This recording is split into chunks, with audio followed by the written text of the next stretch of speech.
Hello बच्चों, कैसे हैं आप। आशा करती हूँ आप सभी बहुत अच्छे होंगे। तो बच्चों, आज आपकी हिंदी की क्लास 4th का चैप्टर नंबर 5 शुरू करते हैं। आपके चैप्टर का नाम है बच्चों सांप और ब्राह्मण। आज हम सांप और ब्राह्मण की बातें करेंगे। ये कहानी है। चलिए पाठ को शुरू करते हैं बिना देरी करे। किसी गांव में हरिदत्त नाम का एक ब्राह्मण रहता था। यह एक किसान था, यानी जो ब्राह्मण था वो एक गांव में रहता था। हरिदत्त नाम का, सॉरी, ठीक है। वो एक ब्राह्मण था और वह एक किसान भी था, परंतु उसके पास इतनी अधिक जमीन नहीं थी कि वह उस जमीन में खेती करके अपने परिवार का सही तरह से पालन पोषण कर सके। उसके पास इतनी भी जमीन नहीं थी, इसलिए उसके परिवार गरीबी में ही जीवन व्यतीत कर रहा था। एक दिन वह तपती दोपहरी में अपने खेत में काम कर रहा था, तो उसने कुछ देर आराम करने की सोची। वह खेत के किनारे पर खड़े एक विशाल वृक्ष के नीचे गया। जैसे ही वह आराम करने के लिए जमीन पर बैठा, एकाएक उसकी नजर एक सांप पर पड़ी। वह अपने बिल से बाहर आ रहा था।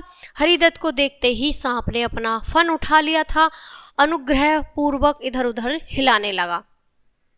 हरिदत्त यह देखकर हैरत में पड़ गया।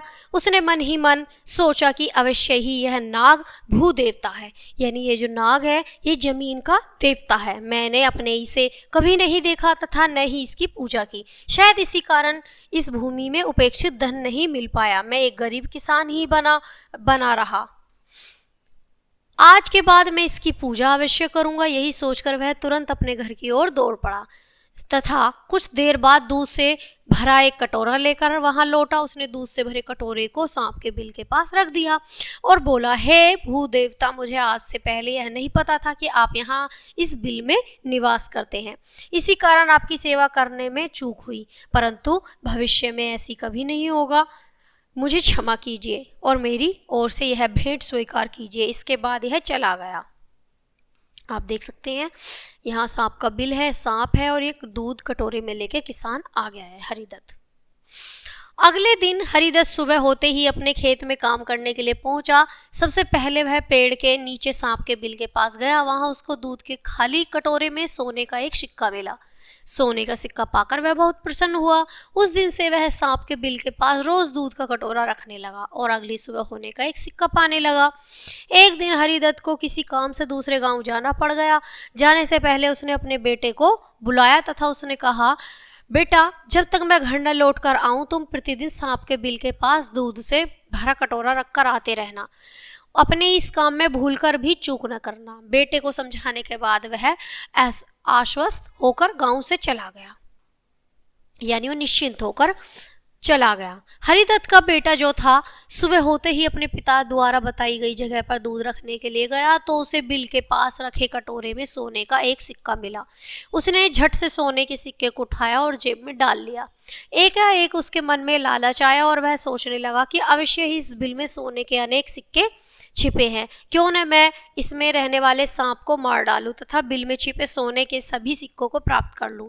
रोज एकाएक सिक्का इकट्ठा करना तो बेवकूफ़ी है।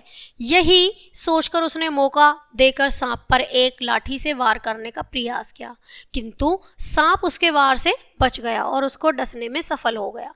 यह सांप के जहर से मर गया।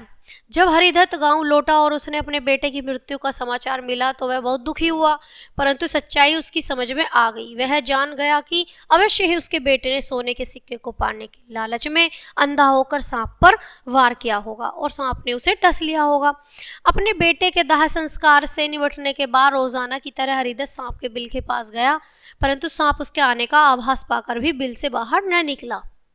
वह अंदर से ही बोला, हे ब्राह्मण, तुम मेरे पास अवश्य ही सोने के सिक्के के लिए आए हो, अन्यथा तुम्हें इस समय अपने मृत बेटे के शोक में डूबे होना चाहिए था।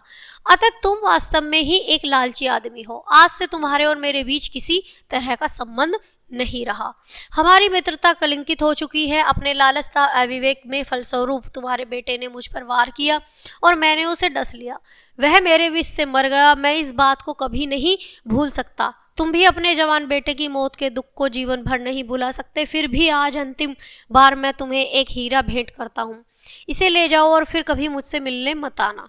इसके बाद सांप बिल से बाहर आया और उसने हरिदत्त को एक हीरा दिया। उसके बाद वह पुनः अपने बिल में घुस गया।